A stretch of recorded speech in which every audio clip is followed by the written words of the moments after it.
we so fascinated with the paranormal? Think about it. There are shows, podcasts, books. If you Google any major city right now, you will find at least one ghost tour listed. It's everywhere. But what I want to know is, why are there so many paranormal investigation shows? Now, I'm not talking about Hollywood Ghost. We're not talking about Ghost Whisperer or The Medium or The Sixth Sense. These are all examples of taking the idea of spirits or entities and presenting them in a romanticized manner. That isn't to say that some of the investigation shows don't take liberties in what they find, but they're there for a different purpose, to find the truth. Part of that mysterious truth is we love ghost stories. Think about the best tales you heard when camping. The good ones have ghost or mystery to them. A lost camper now haunting the nearby woods, a hooked, crazed maniac on the loose. Even our history was told orally and originally. It's ingrained in us. Of course, the ghost tales are just a temporary fright. It's like going to a haunted house. You go there to get scared, and then you laugh it off. Ilya Ruby, an author, describes this feeling perfectly. It's there's a temporary sort of terror. They allow us to return to our world, however imperfect, and ultimately they make us feel better about our lives. Still, why do we love ghost stories? Why do we have investigation shows? Well, Christopher French, a professor of psychology at University of London, stated what we have is people trying to make sense of something that to them seems inexplicable. People assume if they cannot explain something in natural terms, then it must be something paranormal. Investigation shows are a perfect tool for that, finding what that is. Of course, they didn't all start with that noble cause. They started out as something similar to urban exploration found on YouTube, going into known haunted location with a camera and a backpack, trying to capture some chills or thrills for viewers. Of course, Travel Channel General Manager Matt Butler stated when networks were doing this back in 2010, it was done a different way than it is now. It was more of going into a haunted house with a flashlight.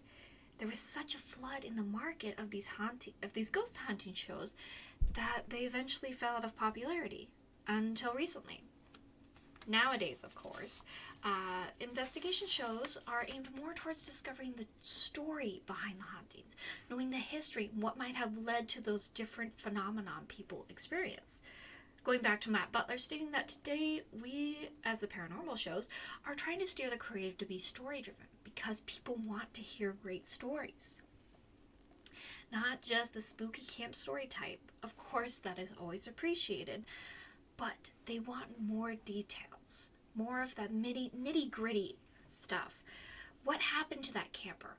Who were they? Were they actually real? What led up to their disappearance? What about the hooked maniac? Were they actually a maniac or a misunderstood janitor? That's what we want to know. Fortunately, to help with this truth-seeking, there are all these technological gizmos nowadays, beyond just a camera or a recording device. They don't fully prove ghosts exist, but they help measure a change in atmosphere as these occurrences are happening. Temperature change, unseen movement, change in electrical fields, and you'll notice a wide range of technology used. Something that looks like it came from a sci-fi flick, or something like a Kinect video game camera. These make it more entertaining as they find more and more substantial evidence. Reliable sources equal returning audience. So, let's ask, won't there be oversaturation again? Well, let's look back. There have been many iterations of paranormal mysterious affiliated shows, but none really dove into the investigation of these phenomena until the early 2000s with the Ghost Hunters. After the premiere, audiences were taken in by the excitement and the market exploded with ghost hunting shows. Is the oversaturation possible again? Of course! The initial failure was due to no originality. There was a formula that worked for that first release. Investigate, catch something, provide some spooky scenes, but nothing more. As mentioned before, people want the haunted house with a deeper story, more details. So, there's now more variation. Same premise for each show, but different teams with different methods. A few have actual psychics on it. Some have detectives. Some are more spiritually oriented. Others are more science-focused. And of course, the approach they take delivers different results. Some are more calm and respectful, others a little more antagonizing and loud. Different shows do go to similar locations, some that may have been covered by books and news story outlets. The Winchester House, Lizzie Borden House, the Axe Murder House. But how they approach it, they might also be bringing more newer information to light. And then, of course, they go into these other locations that you may not even know. It's more locally haunted areas, hospitals, theaters, bars, shopping malls even. And they find different evidence with different stories that maybe you've never heard before. And of course, these may not be the total ratings grabbing type shows, but they do give us a sense of mystery. They gave us more stories and give us maybe an idea of what we want. So of course, some of these locations that they would go to were civilian homes, of course.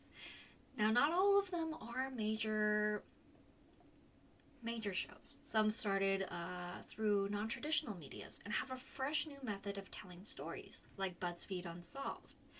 They have a different way of going about it, rather than the standard aspect of how a paranormal investigation shows. My point is that there's something for everyone nowadays. They're across all types of media.